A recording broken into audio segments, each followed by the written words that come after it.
Hello അസ്സാം വലൈക്കും welcome back to my YouTube channel. ഇന്ന് നമ്മൾ നല്ല ഹെൽത്തി ആയിട്ടുള്ളൊരു കറിയാണ് ഉണ്ടാക്കാൻ പോകുന്നത്. ഈ മഴയത്ത് ഏറ്റവും രുചികരവും ആരോഗ്യത്തിന് നല്ലതുമായ ഒരു കറിയാണ് നമ്മളിന്ന് ഉണ്ടാക്കാൻ പോകുന്നത്. നല്ല നാടൻ രീതിയിലൊരു മട്ടൻ കറിയാണ്. അപ്പോൾ കഴുകി വെച്ച മട്ടൻ കുക്കറിലേക്ക് ഇടുന്നുണ്ട്. എന്നിട്ട് ചുവന്നുള്ളി കുറച്ച് അതിലേക്ക് ആവശ്യത്തിനായിട്ടുള്ള ചുവന്നുള്ളി ഇടുന്നുണ്ട്. പിന്നെ നമ്മളിടാൻ പോകുന്നത് ഇഞ്ചി വെളുത്തുള്ളി കുറച്ച് ചതച്ചെടുത്തത് അതിലേക്ക് ഇടുന്നുണ്ട്. കുറച്ച് മഞ്ഞൾപ്പൊടി, കുറച്ച് മസാലപ്പൊടി, അതായത് മല്ലിപ്പൊടി, പിന്നെ കുറച്ച് കുരുമുളക് പൊടി,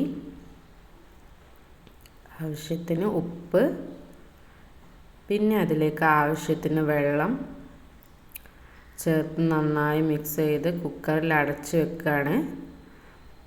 നമുക്ക് വെന്തതിന് ശേഷം തുറന്ന് നോക്കാം.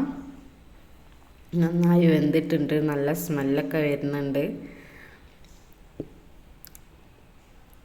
അതിലേക്ക് ഞാൻ കടുകിൽ വന്നതിന് ശേഷം കറിവേപ്പില ഇട്ട് ഒന്ന് മൂത്ത് വന്നതിന് ശേഷം അതിലേക്ക് ഒഴിക്കുക. ഇതാ നല്ല കറി ഇവിടെ റെഡി ആയിട്ടുണ്ട്. നല്ല മഴ പെയ്യുമ്പം നല്ല ചൂട് ചോറിൽ ഒഴിച്ച് കറി കൂട്ടി കഴിക്കാൻ നല്ല ടേസ്റ്റുമാണ്, നല്ല ഹെൽത്തിയുമാണ്. അപ്പോൾ എല്ലാവരും ഉണ്ടാക്കി നോക്കൂലേ. ബൈ.